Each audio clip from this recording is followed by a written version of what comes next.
part of the Press Play Podcast Network.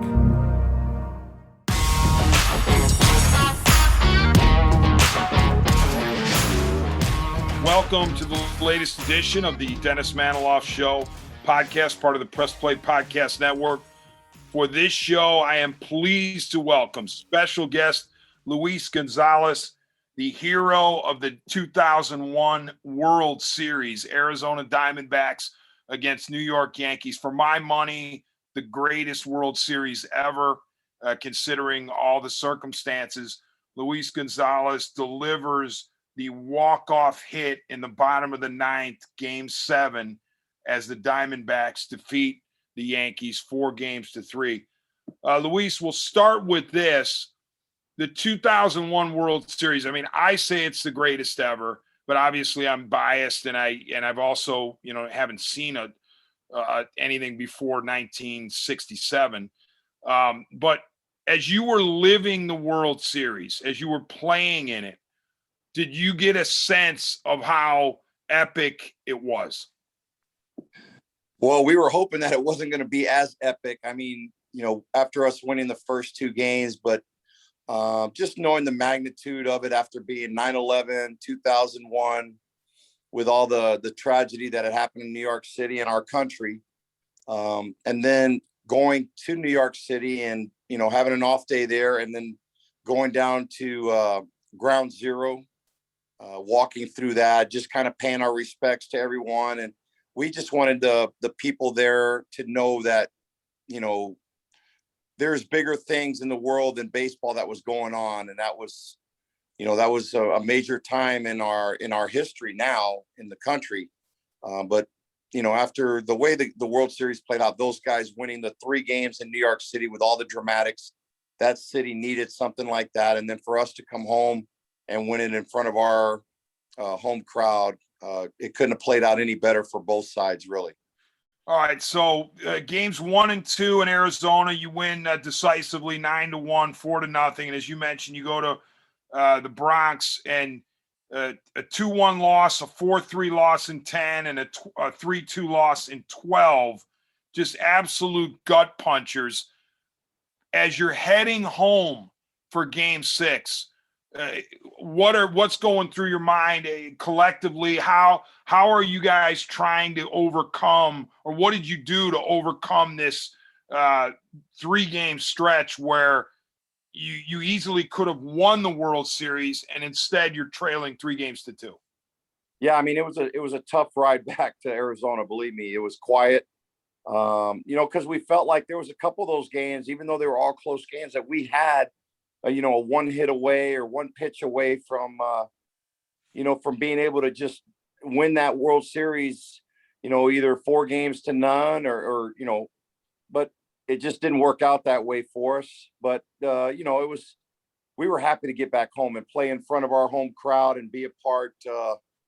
This was the first time for a lot of us. We were the oldest team in baseball. As much as the New York Yankees have won 3 world championships in a row, our team was the oldest in baseball at the time. We had a lot of veteran guys that had played a lot of games in the major leagues. We just hadn't played in the World Series. I think Craig Counsell was the only guy on our team that had ever won a World Series. Matt Williams had played in one, but never being a part of a championship team like that. So for us, it was a big deal, and we felt pretty good coming home to Game 6 and Game 7.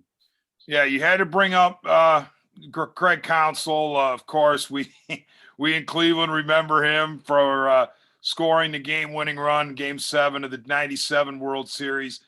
Indians lose to the Marlins 4-3, and Matty Williams was on the 97 Indians team that year. So you had the veteran group, but you're down 3-2. You come back to Arizona, and you just punked the Yankees 15-2, big unit doing its thing. You had a good game. Everybody had a good game, it seemed. So you even the series. Going home that night after the series was tied, I mean, what are you thinking, you personally, just as you're going home to sleep in your bed that night going, all right, the next day I'm playing in Game 7 of the World Series? Yeah, honestly, when we scored a lot of runs that day, we got to Andy Pettit real early in the ball game, and for Yeah, us, 15-2. yeah, we were hoping we didn't use all our runs in that game 6 to carry over to game 7. We knew we had pitched Randy. Bob Brentley had taken him out of the game a little bit early and asked him if I take you out now, will you be available for tomorrow? And of course, Randy's not going to say no. So took him out of the game. And, when that game's over, game 6 was over, we knew a lot of us weren't going to get a lot of sleep. We're just kind of restless and waiting for game 7 to come. It seemed like forever that, that time span from the end of game 6 to the start of game 7 to get back out there on the field and play. And we felt like we had the upper advantage because the way the whole series had played, we won 2 games at our place. They won the next 3 at their place. Then we win game 7 at our place. We kind of felt pretty good about going into game 7 at our home with Kurt Schilling back on the mound. All right, so it's Schilling against Clemens for all the marbles. You're in the starting lineup, batting third. And let's see here. We go through till I forgot what inning it was, but I believe it was the 7th. Where you guys you guys took the lead in the bottom of the 6th. Danny Batista, RBI double, and then you're up 1-0. And then Tino Martinez sac fly or single to right scores Jeter to tie it in the top of the 7th. And then in the top of the 8th, or was it top of the 9th? Top of the 8th. Yeah, top of the 8th, leadoff batter Alfonso Soriano homers. What are you thinking when Soriano hits the home run to put the Yankees up 2-1, top 8? Well, I tell you, my heart sank because it went right over my head in left field. I ran back to the wall, and I was given the courtesy run back to the wall, just hoping that it would hit the brakes somewhere and maybe fall down and come into my glove. But when he hit it, I knew right off the bat, seeing enough of those balls being hit, that you knew it was going to be in the stands, and it was just quiet in our home ballpark. The only fans that were really screaming were the Yankee fans, but we just felt like, man, we've gone this far, this whole way. We can't let this slip away. And I remember after that inning, getting back into the dugout, Mark Grace and some of those other guys are saying, man, we got to believe, we can't let this slip away. We got to keep grinding. We got to work it out somehow. And we just found a way to do it. Mariano came in the 8th inning, and I was one of the hitters in the 8th. And he basically struck out the side. I think we only had 1 hit, but the other 3 guys struck out, and I was one of those guys. And he just looked prototypical Mariano Rivera, just dominating in the 8th. And then in the 9th inning, just some things fell into place for us, and we were able to muster up a small rally to, and you're sitting in the dugout. I'm looking in the dugout, looking up at the scoreboard and trying to count to see, okay, if a couple guys get on, and if they're, trying to play scenarios in your head, because as a little kid, you play game 7 of the World Series in your head. And then in my mind, I'm sitting there in the big league dugout looking up going, okay, if these 2 guys get on, or if this happens, maybe there will be 2 outs or 1 out, and trying to play a scenario where I could find myself up at the plate with a chance to win the game or to tie the game. And lo and behold, that's what happened. We ended up getting a couple guys on. We tied the game with a big hit.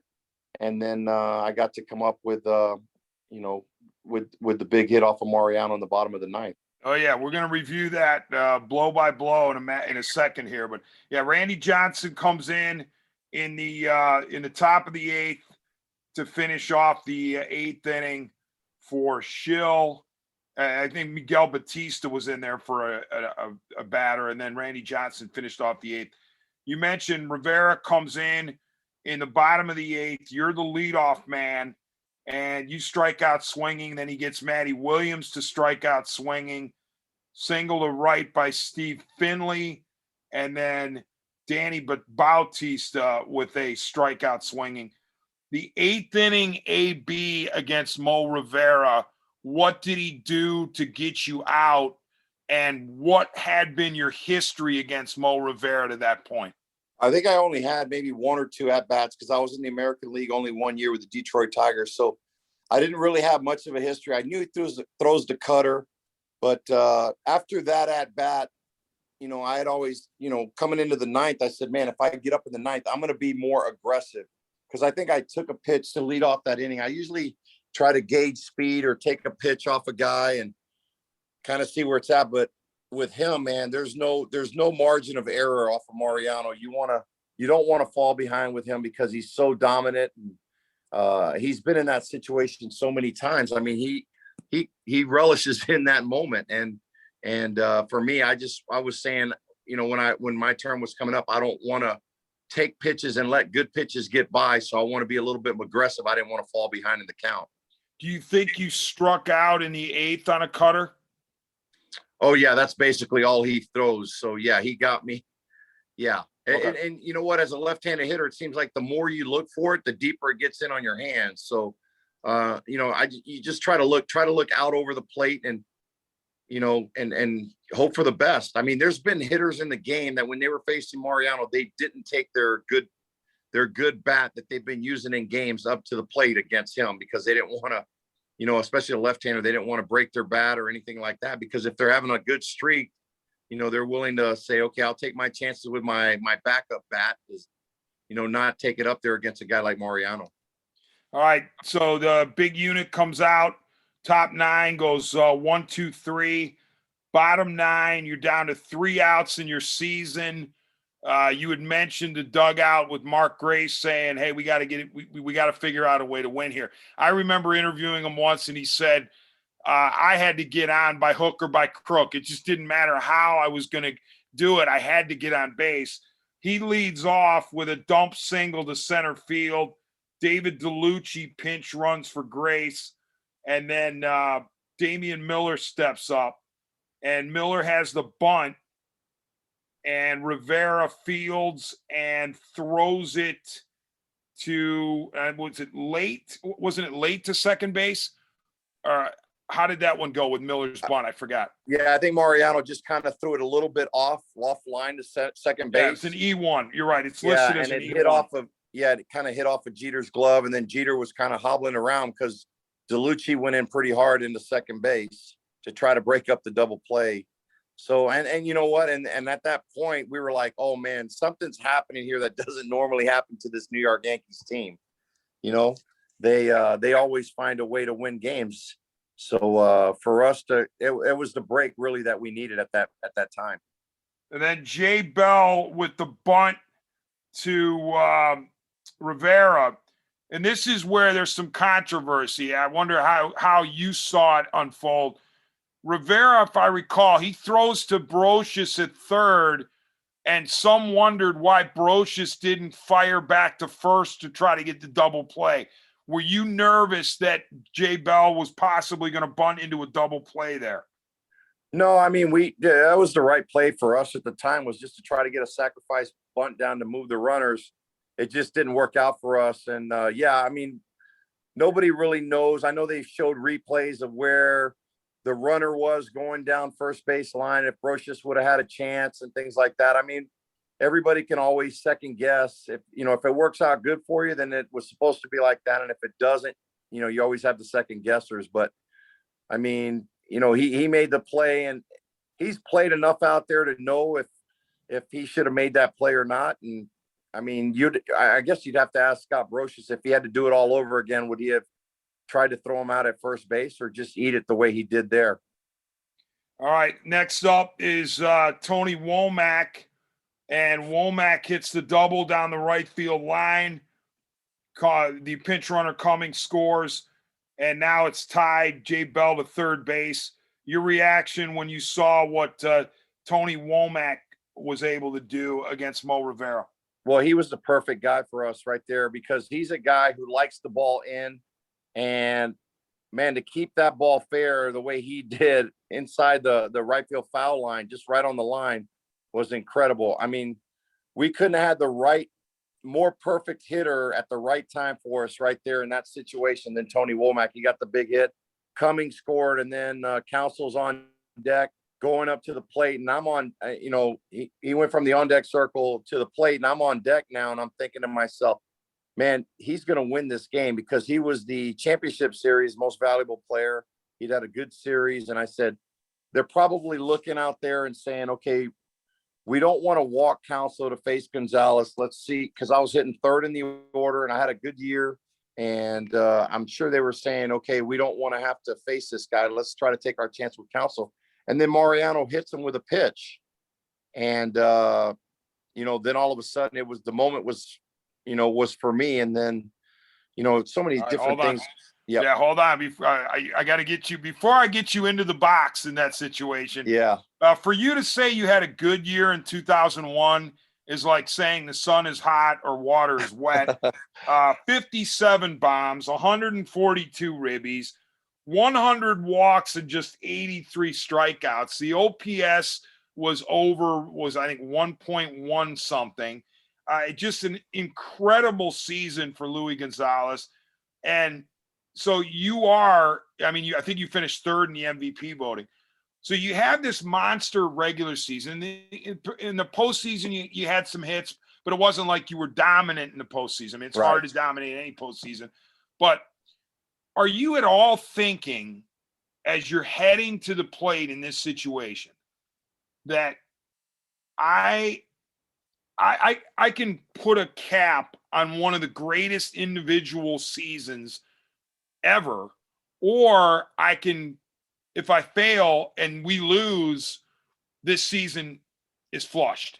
Does it ever enter your mind at all? I never really thought about the failure part of it. I more thought about, just like you said, the cap on it. I was saying, okay, this is a chance to close the book right here. And, and in my mind, I was thinking, this is a scenario that I've played out for so many years when you're a little kid in the backyard or playing in Little League. And, Game 7 of the World Series, 2 outs, bottom of the ninth. For me, it was 1 out, bottom of the ninth. But these are the scenarios that you play out in your mind when you're dreaming about being in that situation. And I actually found myself in that spot. And then, I'm walking up thinking of, all the coaches that have helped me get to that moment, all my, my parents, my family, just, there's so many different things that are going through your head. And then Torrey calls timeout, goes out to the mound, decides to bring the infield in. So now I'm just thinking, man, I gotta do anything I can to get a ball in the air. I didn't want to hit something on the ground, just get something out there deep enough to try to score a run here to try to win this game. All right. So it was the first pitch. Do you remember the first pitch? Because it was a strike. And then you hit the second pitch. Okay. I fouled that first pitch off. Well, I told you earlier I wanted to be aggressive and I didn't want to fall behind in the count. And I got the first pitch. I fouled it back. And then I was like, oh, man, what's coming. I mean, there's no secret. You're going to get the cutter. So, I was already, kind of step back, take a deep breath and say, okay, you got to relax here and, do whatever you can to try to get it in. And then he threw me another cutter in on my hands. And, once it left the bat and I saw it going over towards Jeter over his head because the infield was playing in, I knew right there that it was going to fall in for a base hit. And man, just all the joy and excitement and just to be in that moment with all your teammates and friends. I wish I could bottle that moment up and give it to all my friends and family and fans to feel what I felt in that moment. When you did have the scenarios as a kid in Game 7 of the World Series, were the bases loaded? Oh yeah, always. You always play that scenario. Game 7, bases loaded, bottom of the ninth, 2 out. You always play it with 2 outs because you want to be the clutch guy, There you go. But to have it with 1 out, I'll take it anyway. In my dream, and in my when I was little playing it out, you hit a home run.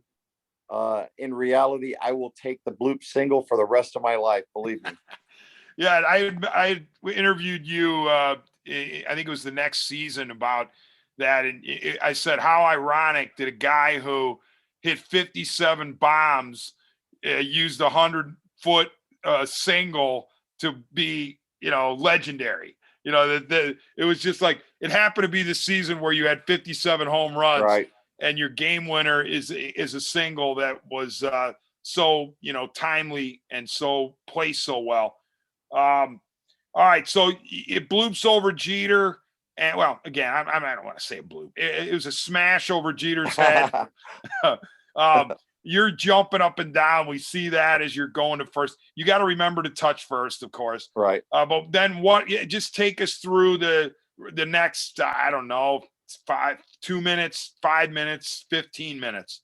Just surreal, just disbelief. You can't believe that, for me, it was a dream come true. And to share that moment with all, all my friends and teammates and guys that, we've grinded out throughout the season from spring training, where Bob Brenly was preaching to us that we got to believe we got a good team, we could get there. And you have to have a lot of, fans sometimes don't understand that you have to have a lot of different intangibles and things go your way.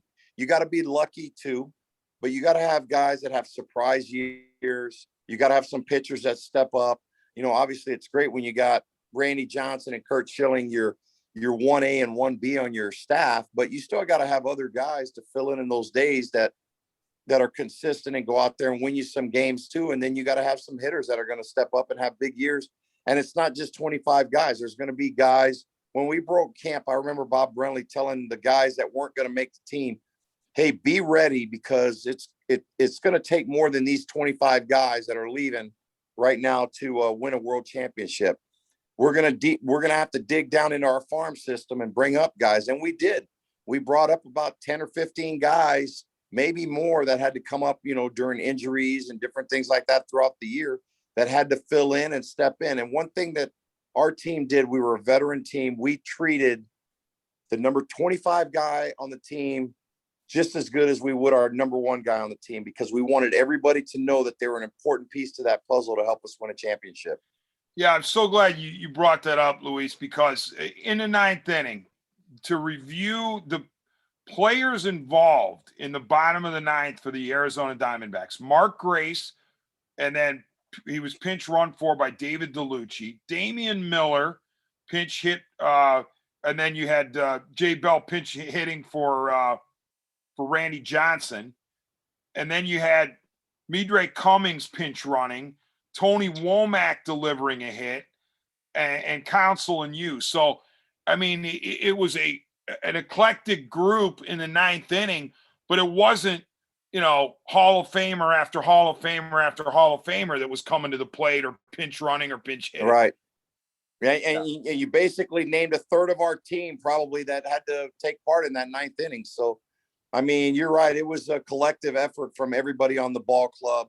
I mean, it was, and I tell you, it was jubilation, believe me, because the Yankees had won 3 in a row, and probably a tough way for them to lose, but it would have been even tougher for us to lose the way we had played, some of those games in that World Series that we felt like we should have won, that we didn't get the big hit when we needed it to kind of put them away or do things. But we knew going into that series, they had Pettit and Clemens and all those guys, and those guys had won before, and they know how to do it. They knew how to win games, even when they're not at their best. And we knew we were going to be in for a dogfight against them. I was going to say, when you finally get into the clubhouse after Game 7, how much of it is exhilaration that the Diamondbacks had won the World Series, as opposed to, we just knocked off the 3-time defending champion who were in the middle of a dynasty, and we might very well have ended their dynasty. It turns out you did, but how much of your celebration was also factoring in, hey, we just beat the Yankees? Yeah, that was a lot too, because we said when we were in the World Series, we said, hey, man, we've put ourselves in this situation to win, to be in Game 7 of the World Series against the best team of that era. So if you're going to be the best, you want to beat the best. And that was kind of our mentality going into the World Series, and then having that opportunity in the 9th inning. But man, it was jubilation. It was exhaustion. I mean, we were exhausted after that too. I'm sure they were too, the Yankees, because the stress, the mental anxiety, and everything that you go through and playing and stuff like that. You don't get a lot of sleep, man. You want to get out there and perform. You've been playing your whole life, all through Little League and everything, to try to get to a moment to be in the World Series. And for a lot of guys, not just our team, on both teams, it was, they were coming towards the ends of their careers, or the final quarter or third of their careers. So we didn't know how many more chances guys were going to get at this being, getting back to a World Series. And for us, we thought we were going to do it again next year and the year after that, and it never really happened for us. And before we got to you, Luis, we talked on another edition of the Dennis Manoloff podcast, Dennis Manoloff Show. BA, Brian Anderson, Game 3 at Yankee Stadium against Clemens in 2001 World Series, the first game in New York in the World Series since obviously 9/11. And, BA had mentioned how a bunch of you guys got sick right after the World Series ended, and it was too much to be a coincidence. Maybe you guys thought it had something to do with the toxicity, the toxic fumes, and the gases that were breathed in at 9/11. Do you remember that part of the post World Series, getting sick?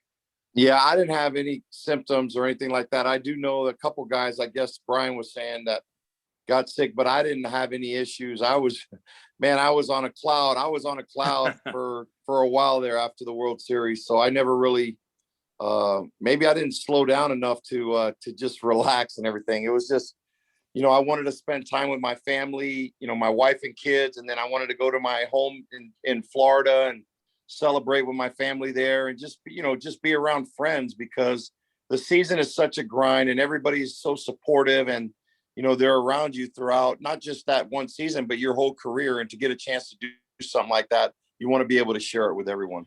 All right, BA, Louis, let's do a memorabilia checklist. Okay. What do you have in your possession from that game? And I'm thinking specifically of the following items, or at least tell me where the following items are: your batting helmet, your jersey, the ball that was hit, your bat that was used, the batting gloves, the cleats. Where are those things as far as you know? And then anything else that you have maybe memorabilia wise from that series? Well, the bat was taken to Cooperstown. It's in the Hall of Fame. My cleats I still have. I have in a case at my house. My batting helmet is in a museum here at Chase Field. The baseball from the game-winning hit I had in my locker, and I presented it to our owner at the time, Jerry Colangelo, the following the day when we had the parade. I gave it to him in the locker room, and I told him that I just felt like he deserved to have that ball for putting the team together and different things like that. And then the jersey, I believe the Diamondbacks still have it somewhere. I wish I would have kept it. If I would have thought about it more, I would have kept a lot more memorabilia. Don't really know where my batting gloves are from that World Series and things like that. Everything was such a blur after. I'm sure players now, there's more into I think right in that era was right when we were first starting to do authentications and different things like that. So I'm sure players now are more in tune to it and more aware to it, of saving their stuff and putting it away, different things like that. But back then, we didn't really pay that much attention to it. I wish I would have, knowing that the value of a lot of that stuff is worth now, with the memorabilia and things like that. Now, with the bat, do you have the right at some point to say to Cooperstown, hey, I'd like that bat back? Gosh, I don't know. I mean, not to say you ever would, but do you have the right to do that is what I want. I don't know. I don't know if it's on loan to them or not. I feel like the bat is in the right place where it should be. So where people can, go through there and see the history of the game. And heck, it's a part of history. It's a part of an era that was, or a World Series that was probably one of the better World Series that's ever been played. And to be a part of that and be part of the historic moment there in Game 7 of it, I'll gladly leave it there with Cooperstown. And then it's a legacy. So your kids and your kids' kids and everyone else that comes through there, they can see that bat and know that they were, if it was part of my family. And Luis, I want to go back to the post-game clubhouse once more. Sure. I've had this image in my head of guys like you who delivered game-winning hits in the World Series or the World Series ending for the victorious team. And I've had this image of you guys sitting around just all exhausted at your lockers hours after the game's over. Maybe all the media obligations are done, and you're just sitting around just BSing about the game and the series. Is that what happened after Game 7 of the 01 World Series?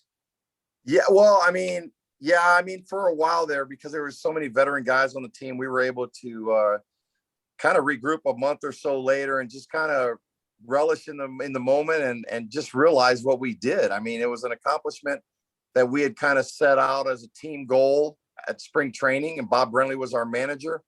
And to finally reach that pinnacle and be a part of that and to share that moment with so many great veteran players on our team, it was pretty special.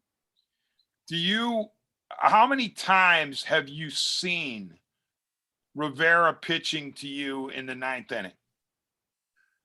I've seen the clip quite a few. They play it a lot here, like before every game. It seems like it's in the pregame thing. But, I have the utmost respect for him and that team and what he's able to accomplish. Even when he stepped away from the game, I can tell you there was 99.9% of the guys that still felt like he was on top of his game, that he walked away too early. But he just felt like it was time. And that whole team, we had respect for each other.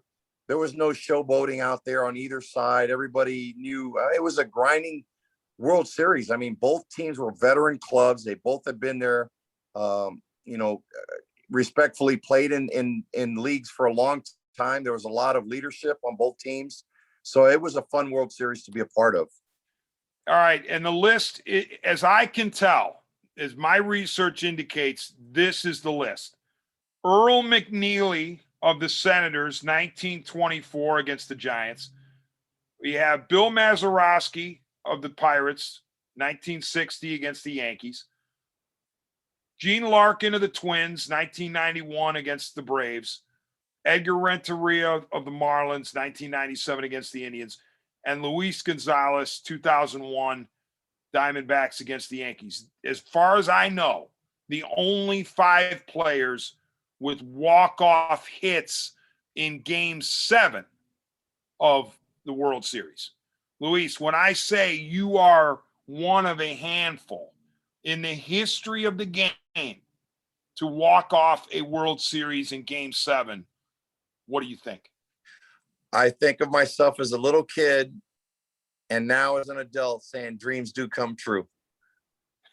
Just thinking about being in that moment and actually having a chance to do what you dreamed about so many times as a little kid, playing little league, stick ball, wiffle ball, cork ball, working your way all the way up through the system of the minor leagues and getting that opportunity, playing on different organizations and keep grinding it out and getting that chance to be in that moment and to be able to get a game-winning hit against the best in the game at the time.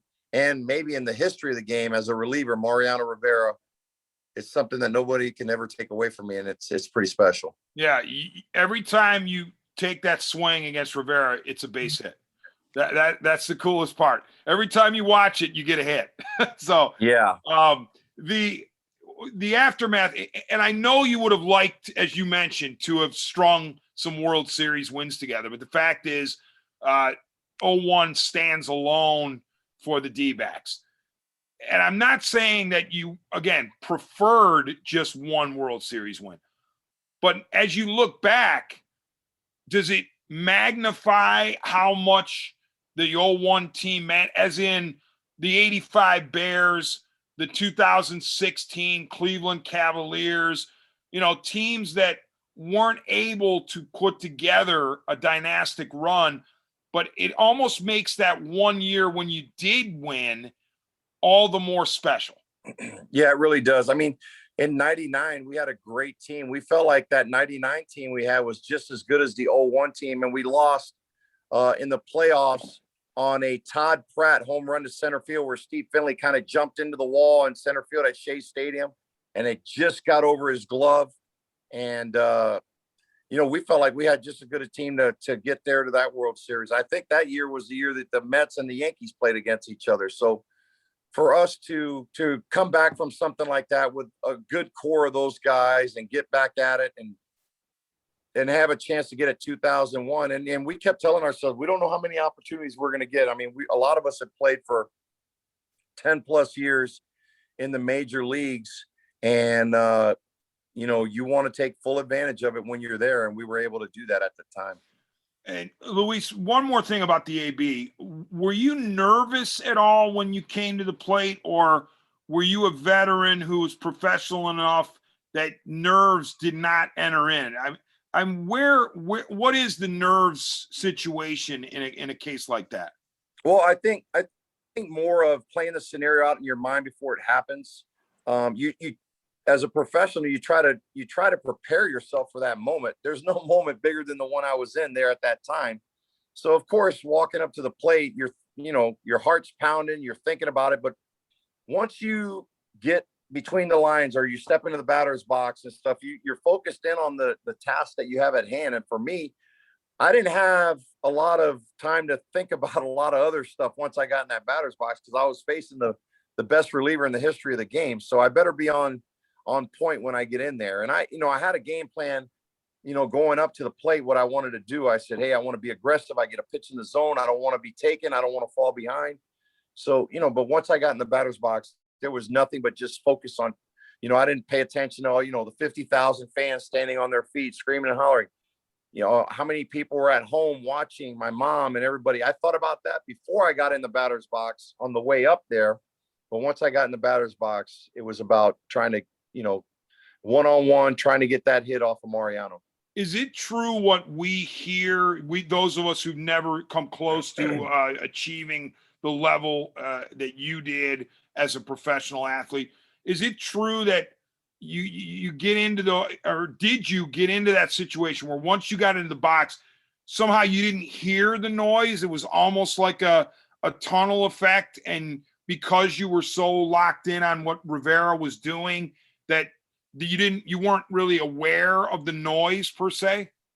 Yeah, you try to, you obviously can hear the noise and everything that's going on, but you try to block it all out and try to focus as much as you can on what you have to do.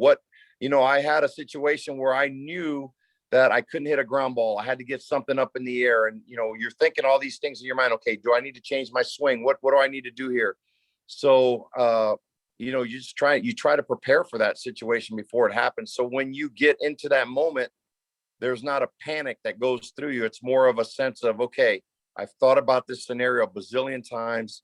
I'm here now. This is what I need to do. Just relax, take a deep breath, try to focus in on what you need to do. And, I always tell people for me, that moment was a one chance in a lifetime, either a 50-50, either you do it or you don't, to try to make the hole in one. And for me, I was lucky enough to get that shot and get just enough of it over Jeter's head to have it drop in. All right, we'll wrap with this, Luis, and thank you so much for taking the time. You got it, Dennis. How has life been? How has life been post-career, and how's everything going in Luis Gonzalez's world? I tell you, I've been blessed. I have triplets, 22-year-old triplets. My son is in the minor leagues with the San Francisco Giants. I have one daughter that's an actress in LA. And then my other daughter is in fashion. She's getting ready to launch her own clothing line and things like that. So I've been blessed. My wife and I, every day is a blessing for us. We enjoy every single moment that we have with them. And for me to continue to be a part of baseball, I still work for the Arizona Diamondbacks now in their front office with our president and CEO, being the senior advisor to him, and being able to be around our owner and around so many positive influences here in our organization. Man, it's a blessing for me each and every day that I've been able to play this game of baseball and to still be around it. And Luis, the triplets names so we can keep track of them. Jacob, Megan, and Alyssa. And which of the girls is the actress and which of the ones has the fashion line? Alyssa is the actress, and Megan. Alyssa was she played a part in the Stephen King movie that just came out I think it was a year or two ago. Dr. Sleep, the Dr. Sleep movie. She played a role in that, and then she's been in another movie. It's called I Still Believe with Jeremy Camp, a country singer. So yeah, she's still working. Every day's a grind, man. She still works hard at it. And They're still young, but we try to be positive influences in their life and just tell them you got to work hard for everything that you have. The great Luis Gonzalez, thank you so much for taking the time. We really appreciate it. You are the man. Thanks, Dennis. It's always a pleasure to hear from you and see you. You got it. Thanks, Luis. Take care, man. All right.